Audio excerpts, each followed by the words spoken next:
Hello, today I would like to show you how to make a 16-inch cushion cover with a normal zip in the bottom and piping on 3 sides. So I hope you can see enough. It's the first time I try to video myself. If that works, I can show you a lot more, then I don't need to wait for somebody to video me. We have got two 16.5-inch square pieces for our cushion cover. We have got piping enough to go up, over and down, and we have got a 14-inch normal zip, which is plenty for a 16-inch cushion cover. The reason it is 16.5 cut raw is that a cushion cover always needs to be a tiny bit smaller than the actual cushion filler, so that the filler doesn't look lost in the cover. Now let's start with putting in the zip. That's your most important thing. Now this fabric is non-directional. If it had, say, animals on it, you need to make sure their feet don't stick up in the sky, so the feet go down to the bottom, so the zip is in the right position.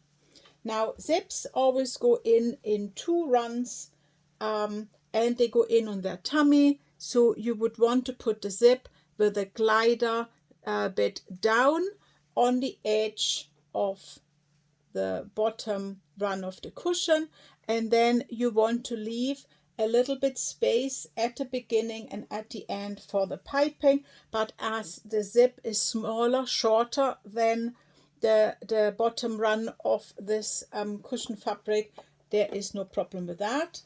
So you line it up, and then with your zipper foot you sew it in, put your needle position to the left, and then you have got different structures on the zipper tape.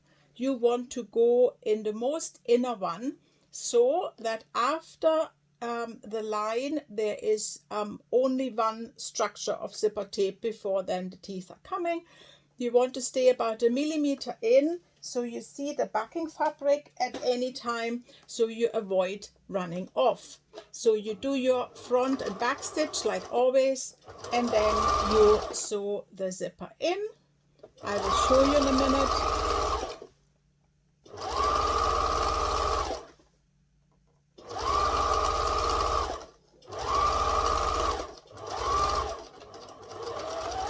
There you go.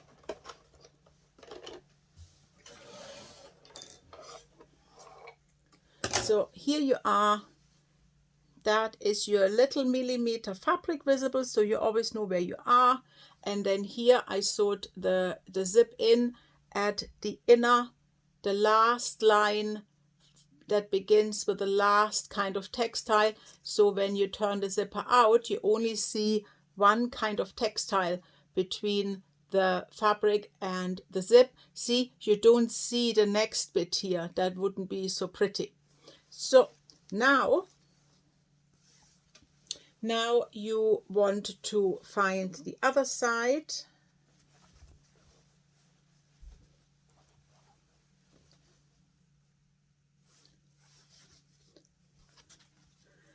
You want to find the other side of the material. You want to meet them right sides facing or good sides kissing, whichever way you want to do. It's the same thing, just different descriptions.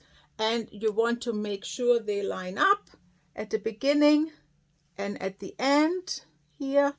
And then we want the other side of the zip be sewn onto that, and logically we don't sew this time from the side where the zipper glider is. We sew from the other side because it's a mirror action, and we sew this in again quite far in at the last bit of textile. When you sew that in, make sure that the fabric on top doesn't kind of curl in and gets caught with your sewing onto the rack. And also, whilst you're going, make sure that the two the front and the back of the cushion still line up at the end, and you haven't pulled more for one side than for the other, and they don't line up anymore. So here we are. That's our zip in as such. So what we need to do now is we need to open the zip a little bit, as you can see here.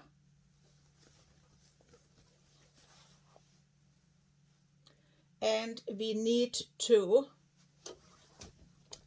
put our cushion cover back in. So we need to sew a line behind the zip now. You will understand in a minute why.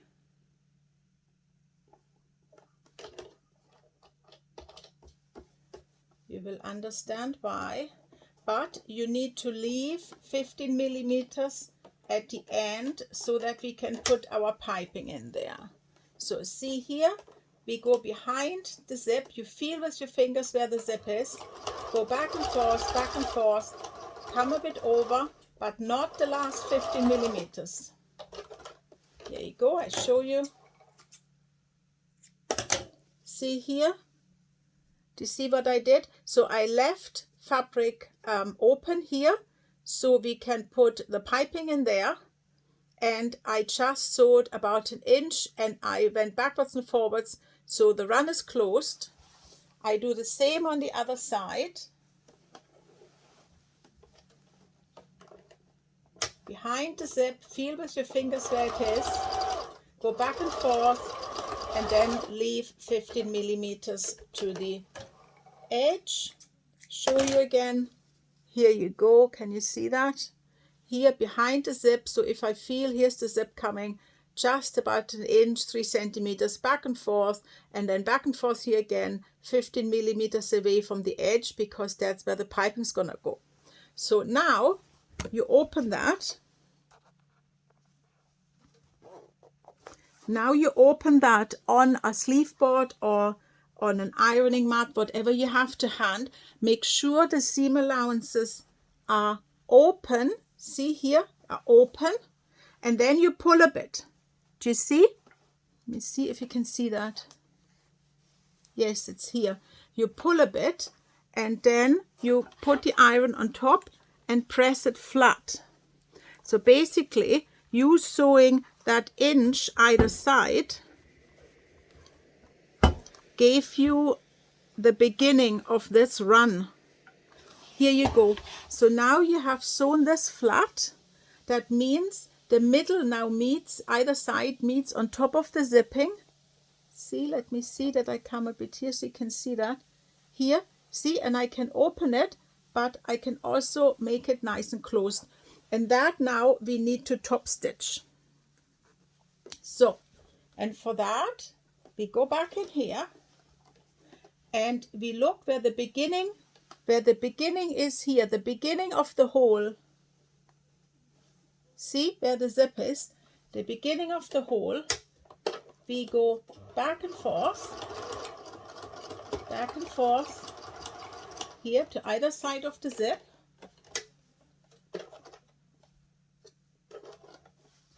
And then we top stitch that. So I took red thread that you can see it properly, but you maybe don't want red thread, you rather want to take green thread here. So do you see, I'm top stitching it so that I am kind of supporting the lip of the fabric that goes towards the middle of the zipper teeth, but I make sure I'm still on the zipper tape. Otherwise, top stitching, there's no point of top stitching if I am not hitting the zipper tape in the back. So here I have my glider open. See, the glider is open. And so I go again to the end of the hole of the opening, pivot, go back down, come over, pivot again, and then I'm going back same distance from the middle as I had on the other side, making sure I'm hitting the zipper tape through the green fabric. Then I take the glider out the road, and I sew the rest of the zipper top stitch here. Here you are. And then sometimes you need to pull a bit that it doesn't have a little fold here, and then you get your stiletto out and just force that a little bit in. Here you are. So that now is my top stitching done, and you cut all your threads. See, so the zip goes towards the middle from either side, and it's nicely covered, and it's nicely top stitched from either side. Then you now go and put your piping in. Don't forget to open the zip again, because once the piping is in, it's closed, so we need to be able to turn the cushion over. So, and then you put your piping, do you see me? Yes, you put your piping just here in the middle where the opening is, with both seam allowances folded over. Put your piping there, and then let it hang out a bit, that's fine. Go backwards and forwards, and now we sew the piping in. So you always only layer it up to the end of the machine. Yeah, I think you can see that fine. Put your piping on top, and then put your other side fabric on top. So with your fingernails, you kind of really hold that strong, and then with your left hand, you push the piping over, and then you see it starts making these funny V kind of, I call them sausages. For that, you then need to get your stiletto, and can you see what I'm doing with the stiletto here with my other hand? I'm forcing the fabric down so it cannot travel, because what we need is at the end we still need to be lining up here from the run to the corner of the cushion. So you need to make sure that you don't pull too much. Therefore, always lay it out to the end of the machine, put the lid on top, hold it, and then put your stiletto in here. See, and that keeps the upper fabric at bay. And then that guarantees us that at the end we are still lining up really nice. So continue.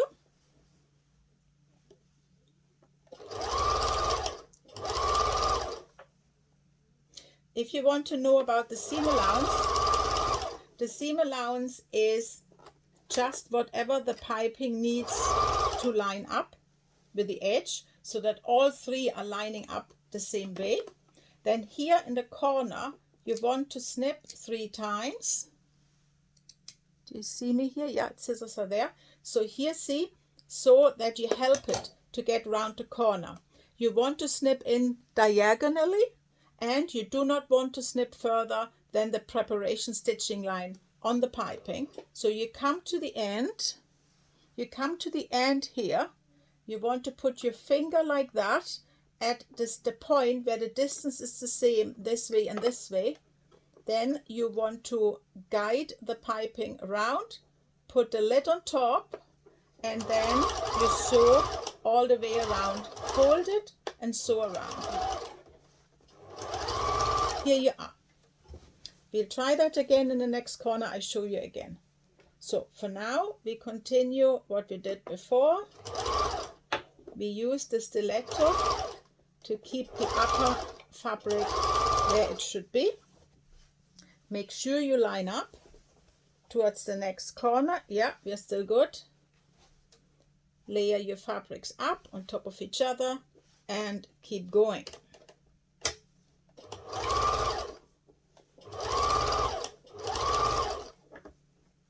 So the fabric for this cushion is just normal craft cotton, normal pattern craft cotton, where you buy a 1/2 meter then cut 2 pieces at 42 centimeters or 16.5 inches. So, see, we are still good here on the corner. We snip again, 1, 2, 3, diagonally. And then we can also put our stiletto in here. See, we can hold it with a stiletto, but I prefer to hold it with my fingers. Here, lid on, and off we go. Stiletto bit out here that you see a bit better. Obviously, if the fabrics would be kind of thicker, then they wouldn't fight so much against being put round the curve, but we manage anyway. And then we are already on the home run. That's our last side here. See, it starts puckering again, so get your stiletto. So if you don't have a stiletto, that is not tragic. You can absolutely use a seam ripper. See, with a seam ripper it would just do the same. It's just about guiding. See, it's just about guiding the fabric and kind of nailing the fabric down a bit, that it doesn't start puckering. And here we are all good. So we just, here, let me see, can you see that? Yeah. So we just guide the piping now through this side here, but we left open the 15 millimeter, and we'll cut it only when we are finished, just not to jinx it. I stay with my seam ripper. It doesn't matter what instrument you take, but see, your fingers you couldn't put under the foot, but here you see the seam ripper is actually under the foot, and for that it's so handy. So, and now I'm starting to pucker a bit. See here, there's a bit left over. So what I now need to do is, I now need to force a little bit more fabric of the upper fabric under the foot. So I basically nearly ruche it a little bit if you want, just to get rid of that pucker, which we have now more or less managed. So the rest we can just go straight like this, go a bit back and forth, and we are finished. We go out, we cut the overage off. Here you go, cut the piping off. So now we need to go a second time round the cushion. It won't be perfect yet, it never is, because the first round you made sure that you're lining up the 3 layers. So now we turn the cushion to the other side, because somewhat it works better for getting nearer to the piping if for the second round you turn the cushion. So again, let's go, and we just repeat the whole thing and trying to get really near to the piping. In some places you will have been near enough, in other places you will not have been near enough, so you now have the chance to go nearer. And here in the curves you really try to go near, drive round the curve, and you already can see here that you went a bit nearer than the first round. You can now also kind of straighten up when you were a bit wonky in your sewing for the first round. Always pull a bit on the fabric to get it straight. And again, carefully drive around here. And also make sure that underneath it doesn't kind of fold over, because that's always annoying. And then we do the last run. So really what I'm doing with my hands, this hand is keeping this side really taut, and this hand is keeping this side taut. Whoop. You need to be a little bit taut to avoid any puckering. There you go, and then we go off here, back and forth, and we come out. You can cut off your overage here, and then we open the zip, and when you turn your cushion now, see, I show you, you need to fold this side completely over, and then this side completely over your finger that's here in the corner inside. So once you have a nice corner here, if you then turn over these two fingers, you get a really nice corner here. So I'm not a fan of shoving in the corners. I think that's not tidy. Never ever clip the corners. Corners need to be full of fabric because the cushion fillers never reach the corners. So empty corners are not pretty. So here, see, that's my finger on the inside. Fold over, hold it with this finger and push this finger in, and out comes a really nice curve. Then we'll open it all. And see here, now you see it. So that is the 15 millimeter you left to put your piping in. That is the inch you sewed behind the zip. And here your top stitching starts with the zip. And obviously, as I said, if you had taken a green thread there, it would not be so obvious, but I wanted you to see the lines. So, and then you close your cushion cover. You give it a good press, and here you are. You have done a really, really good job.